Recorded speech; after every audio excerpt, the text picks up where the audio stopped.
Hi everybody, welcome to At Home with Gigi. I'm Gwen. Today we are going to be creating some Dollar Tree Easter DIYs. Now let's get started.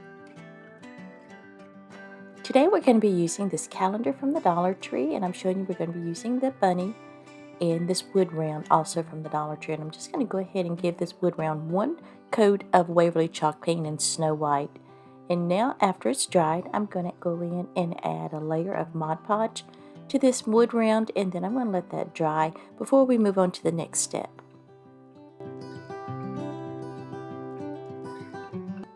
I like to use an X-Acto knife to remove my page from these calendars. I find that works best for me, and it just gives the cleanest cut. And then I'm just going to line up my page as best I can on the wood round, and we're going to use the iron-on method to attach this to our round. This is one of my favorite ways to decoupage, and as you can see, I like to start in the center of my project and just smooth my way out, and then I work my way all the way around the edges, making sure to get every inch of the surface to make sure you're going to get a good reactivation of that Mod Podge. And see what I mean by how perfectly smooth and just a wonderful finish you get. Then I'm just going to go in with my little finger sander and just remove that excess paper, and we'll move on to the next step. Hopefully you can see at this angle that between using the white paint and the iron-on method, you cannot see the numbers on the back of this calendar page. And because the page didn't quite go to each side of the wood round, I'm going in with my pencil and just kind of drawing in those shiplap lines and smoothing it out, rubbing it, smudging it, that's the word I'm looking for, with my finger, just to make it blend in a little better.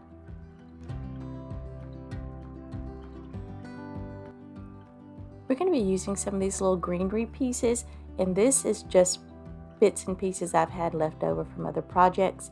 They came from the Dollar Tree, but I don't know if they have them there this year or not. I really have not bought any florals this year so far, and I'm trying my best to use up some of my stash because I have way too much stuff, as most crafters do. But aren't these little peachy pink flowers so beautiful? They usually do have these every year in a multitude of colors, and I've had these for a while, and I am finally getting around to using them. If you're enjoying my DIYs, I hope you'll go ahead and hit that subscribe button, and while you're there, go ahead and hit that notification bell, and YouTube will let you know when I upload a new video, and that's going to be the first and third Sunday of every month at 7 p.m. Eastern Time.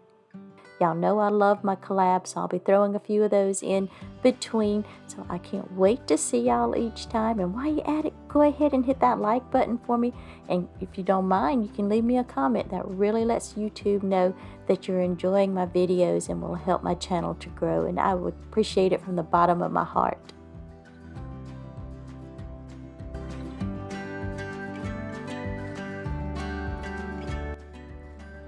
I forgot to open up the holes before I added the greenery, so I'm just using my little tool and going in and opening up the holes because I'm going to use the twine hanger that came with the wood round and just add some of these beads, and these I already had on hand. And the peach ones you see were just plain wood beads that came from Amazon, and I'll link those down below if I can find the exact ones because I have had these for quite a while.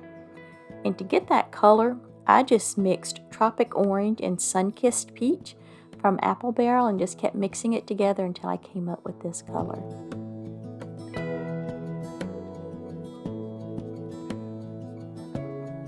All that's left to do is just pop the handle in through the little holes and call this project finished. And y'all, I am a pokey crafter. I make no secret of that. This took me no time at all, and all in, I think it was probably less than $5. And I think it turned out just adorable.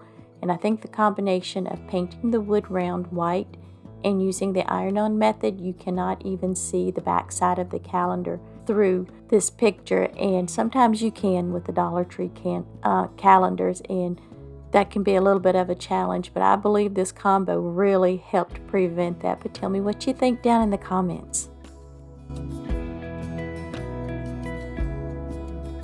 We're going to be using this egg sign from the Dollar Tree for this project, and I'm going to go ahead and give it one coat of truffle from Waverly chalk paint. And after it's dried, we're going to go in and tape it off into 3 segments. And in the middle segment, I'm going to give it one coat of Waverly chalk paint in the color Plaster. And the little bunny that you had seen laying there on the table, that was just removed from the front of the egg, and I had originally planned to use it and later changed my mind. I planned to wet distress, especially this section of the egg, and I got distracted and let it dry too much, and so when I went in with the wipe, it was fairly dry, so I had to use significant amount of elbow grease to remove some of the paint, and I didn't remove as much as I wanted here, but for whatever reason, using a sponge just didn't come to mind. That would help remove more of the paint and give me the more distressed look I was looking for, but anyway, just didn't come to mind. But I do go back later after I paint the top and the bottom section with my little finger sander, and I did remove some more of the paint, and especially along the edges.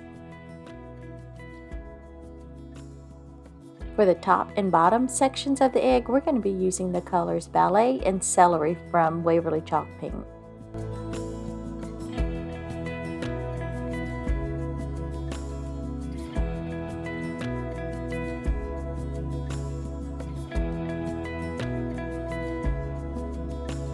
I just want to take a second to say a great big welcome to all of my new subscribers. Thank you so much for subscribing and welcome.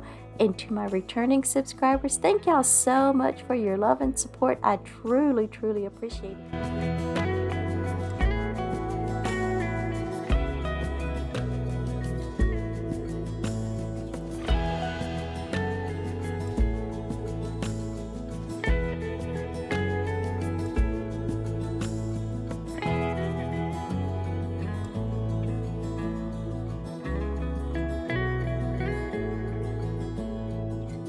As I mentioned earlier, I did come back in with my finger sander and just sanding around the edges, and then I'm going over the lines where the paint colors meet, just kind of blending that out and softening it up a bit. And then when I'm finished, I'm just coming back in and wiping everything down with a wipe. We're going to make a messy bow for this project, and I want it to have a shabby chic vibe to it. I want it to be just very soft and pretty and feminine. And I've already cut it down to the lengths that I want, and I'm going to use another piece of the green chiffon ribbon and just tie it right in the center instead of using twine like I normally do. And then I'm just going to tie it again and just make a really tight knot, and that's it. And I love this. It is so pretty. I've had the pink and the white ribbon for quite some time, and the white ribbon I've often considered pretty poor quality because it just really does not have much structure to it, even though it's considered wired. But it is actually perfect for this project because I want just very soft, kind of whimsical, floppy ribbon or bow, and I love how this looks and how it turns out. I'm going to go ahead and add in just a few sprigs of greenery, and I'm just going to tuck that in up under the bow. Now at this stage you can certainly add flowers if you choose. I chose not to. I just wanted the greenery in the bow, and you'll see I add a couple more things in just a moment, but that's coming up. But I thought the greenery was just so pretty tucked up under the bow.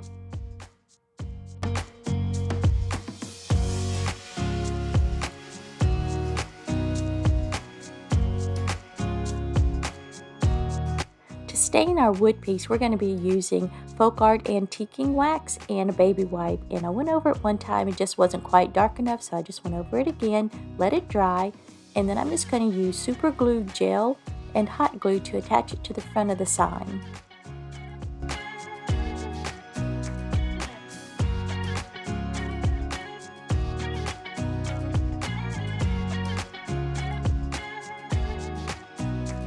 Sometimes when I'm feeling like my project is missing something, I like to set them aside, maybe even overnight, which is what I did with this.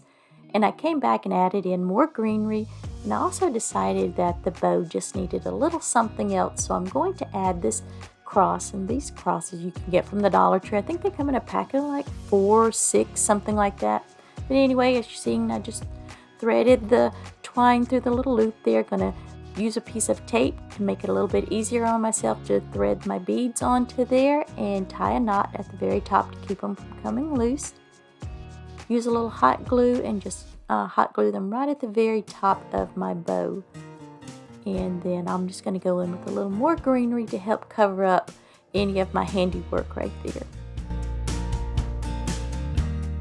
I really do feel that the cross and the beads were just the extra little touch that this needed, and I am loving this. Maybe a little bit more of an adjustment towards the center of the bow where it can hang down that way, but I love this. I think it is just so beautiful.